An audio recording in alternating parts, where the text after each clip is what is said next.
मुफ्ती शहरयार साहब की एक क्लिप वीडियो जो है वो बहुत ज्यादा वायरल हो रही है। उन्होंने क्या कहा है इमामों को लेकर, पहले आप तकरीर सुने हजरत की, उसके बाद मैं आपसे बात करूंगा। बिला वजह सोशल मीडिया पे इमामत की तनख्वाह बढ़ाइए, तनख्वाह बढ़ाइए, तनख्वाह बढ़ाइए। ये 30 दिन जो खाना खिलाते हैं ये बहुत बड़ी बात है। ये जो गरीब लोग हैं 100-100 रुपए चंदा देके 5000 तनख्वाह देते हैं, बहुत बड़ी बात है। वरना इमामत करते हैं उसकी तनख्वाह की क्या जरूरत है, मगर मस्जिदों को चलाने के लिए वो तनख्वाह देते हैं। ये बेचारे खुद गरीब मजदूर मुफलिस किस्म के लोग हैं, 25,000 रुपए महाना कहां से लाके आपको दें। हजरत कह रहे हैं कि सोशल मीडिया पर बैठकर तनख्वाह बढ़ाओ की रट लगा रखी है। तो क्यों लगा रहे हैं इमाम लोग, बिला वजह तनख्वाह बढ़ाओ की रट लगा रहे हैं? क्योंकि मुफ्ती साहब तो एक प्रोग्राम का 30,000 लेते हैं। मुफ्ती साहब कभी रट नहीं लगाते क्योंकि कौम उनको देती है। मैंने 2018 या 17 में एक जलसा कराया था, उनमें हजरत को बुलाया था तो 20,000 उस वक्त दिया था। अब हजरत का क्या नजराना है ये तो बुलाने वाले जानते हैं। तो यहां इस तरह से तनकीद करना इमामों पर ये गलत है, जबकि तायीद करनी चाहिए इमामों की, उनका सपोर्ट करना चाहिए कि ऐसे महंगाई के वक्त में इमाम 5,000 6,000 पे क्या करेगा। वो इमाम जिसे हम हाकिम कहते हैं वो महकूम बना हुआ है, तमाम बस्ती वाले उस पर ऑर्डर चलाते हैं। और एक चीज और, अगर इमाम कोई कारोबार या धंधा करने की सोचे, दुकान चलाने की सोचे, उसका 10 दिन 15 दिन में इस्तीफा हो जाएगा। लोग कहेंगे क्यों कर रहा है काम, इमामत पे रखा, इमामत करे। शहरों का माहौल अलग है कि शहरों में लोग इस तरफ ध्यान नहीं देते हैं, लेकिन गांव देहात में अगर इमाम साहब कुछ बेचने लगे, अरे बेचने की तो बड़ी बात है, अगर वो दुआ तावीज देने लगे, किसी को तावीज लिख के दे दे तो इस्तीफा हो जाता है। अगर इमाम साहब कोई काम करने लगे तो इस्तीफा हो जाता है। इमाम से मुक्तदियों को 6,000 रुपए देकर इतनी मोहब्बत होती है कि लैला को अपने मजनू से नहीं थी और मजनू को लैला से नहीं थी, क्योंकि लैला मजनू में इतना प्यार नहीं था कि अगर वो एक दूसरे को ना देखें तो उनके दिल में मोहब्बत रहती थी। लेकिन यहां मुक्तदियों की मोहब्बत का आलम यह है कि अगर लम्हा भर के लिए इमाम अपनी जगह से हट जाए, कमरे से गायब हो जाए, फोन पे फोन तलाश करते हैं ऐसे जैसे कि कोई खो गया हो।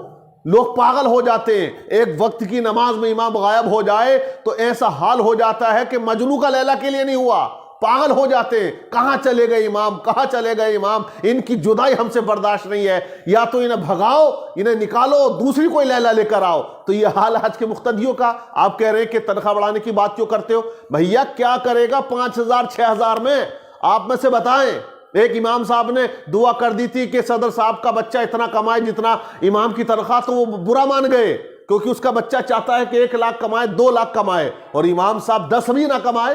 कोई काम दूसरा एक्स्ट्रा नहीं करने देते बस्ती वाले।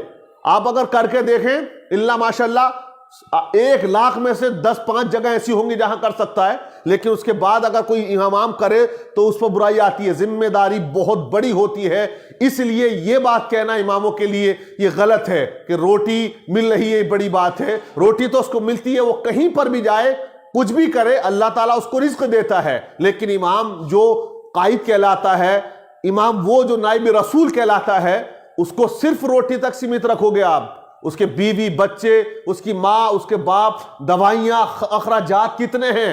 अगर एक माँ की दवाई चल रही है तो महीने में 5-6 हजार रुपए का खर्च हो जाता दवाई में, तो 6,000 की तनख्वाह में क्या करेगा? बच्चों को ना पढ़ाए तो लोग कहते इमाम खुद तो काबिल है, बच्चा जाहिल बना दिया। अगर माँ बाप की खिदमत ना करे और उनके लिए दवाई का इंतजाम ना करे, लोग कहेंगे कैसा मौलवी है कि माँ बाप की खिदमत नहीं करता, स्टेज पे चढ़ के नसीहतें करता है।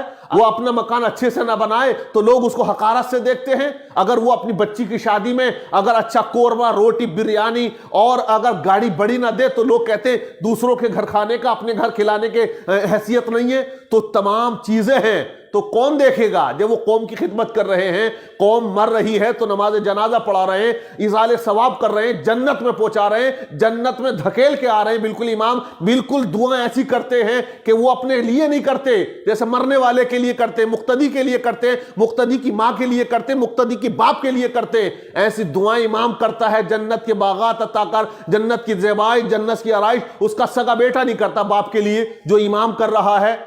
सर में दर्द है तो फूंक रहे हैं, फातिहा खानी घर घर जाके कर रहे हैं। और भी ऐसी बातें हैं कि इमाम खिदमत में लगा हुआ है। अगर किसी के घर मिलाद शरीफ प्रोग्राम है, अगर कहीं फातिहा खानी के मौके पर कोई जलसा रख दिया तो इमाम आखिर तक बैठता, सलाम पढ़ के उठ के आता है। क्या मिलता है? 100 रुपए या 50 रुपए। बाहर का इंसान आया उसे 1000, 2000, 5000 लोग दे देते हैं, लेकिन वो इमाम जो शुरू में जाता है कुरान अजीम की तिलावत से महफिल का आगाज करके ऐलान करता है, बुलाता है, आखिर तक बैठता है, अगर बीच में चला जाए तो मुक्तदी बुरा मान जाता है कि क्यों चले गए मेरे घर से उठकर, आखिर तक रहे नहीं, कैसा इमाम है।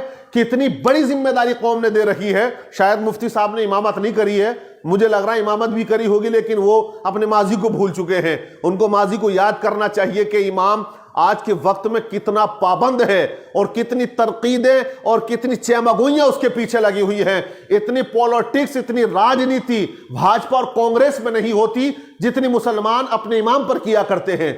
इतनी डिबेट किसी चैनल पर, किसी मौजू पर नहीं होती, कितना बड़ा मीडिया का चैनल हो, जितनी डिबेट, जितना मौजू सुखन जो है वो गांव के अंदर इमाम बना रहता है। हम अब वक्त अगर वो अच्छा लिबास पहन के निकल जाए तो वो जाहिल मुक्तदी कहते हो बहुत चमकीला आ गया, चमकीला है, रंग चढ़ गया गांव का।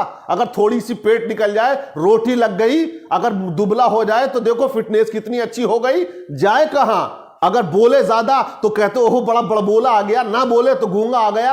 बहुत ज्यादा तनकीदें हैं, किस किस की नजर को देखे, सबकी नजर में रहते हैं। और किस्मत भी कुछ ऐसी है कि घर से बाहर रहते हैं, इमाम हुजरे में अकेला पड़ा रहता। आप देखें, अकेला, सर्दियों का मौसम चल रहा, तमाम लोग अपने घरों में हैं, अपने बीवी बच्चों के साथ है, इमाम तने तनहा बिल्कुल ऐसी कड़कती ठंड के अंदर भी रजाई में अकेला हुजरे में लेटा है। तो ये जिहादी तो है उसके लिए, क्या है ये। लेकिन बात यही आएगी कि कौम तो कह रही है, अब स्टाफ वाले भी, कि बस दिल के फपूले जल गए सीने के दाग से, घर को आग लग गई घर के चिराग से, अजनबी दश्त काला में तन्हाई है, जिंदगी मुझको खुदा जाने कहां लाई है, किस तरह हम करें गैरों की शिकायत, आखिर हमारे घर लूटने वाला ही हमारा भाई है। तो ये गलत बात है हजरत की, नहीं कहना चाहिए इमामों के लिए। बिल्कुल आखिरत में जो इनाम है वो मिलना है। जो इमाम मुत्तकी है, परहेजगार है, अल्लाह उसका इनाम, उसका जज़ा जरूर अता फरमाएगा। तो नमाज पढ़ाने का कोई नजराना न दे सकता है, ना इमाम लेते हैं। अपने टाइम का, अपने वक्त का नजराना लेते हैं, और कौम उसी टाइम उसी वक्त का जो वो रह कर नमाज पढ़ा रहे हैं उसका देते हैं। नमाज का नहीं, वो रह रहे हैं उसका देते हैं। अगर नमाज ही पढ़नी है तो वो अपने गांव में पढ़ सकते हैं, मस्जिद हर जगह है, हर गांव में है। तो इमामों की तनख्वाहें बढ़नी चाहिए, 25-30 हजार होनी चाहिए। हजरत कहना है कि गरीब बस्ती है तो कहां से दे। मैं कहता हूं जो करोड़पति बस्ती है वो कहां दे रही है। चलो गरीबों को छोड़ दो, हाँ भाई चलो आप इतनी तनख्वाह दे दो, कोई रख लो हल्का फुल्का इमाम। लेकिन जो बस्ती करोड़पति है वो तो 50,000 दे, तो वो क्यों नहीं दे रहे।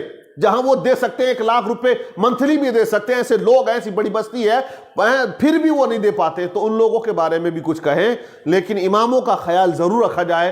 तनख्वाह आज के इस वक्त में 15,000 रुपए से कम ना हो। बहुत छोटी सी बात कह रहा हूं, 15,000 रुपए से कम नहीं होनी चाहिए।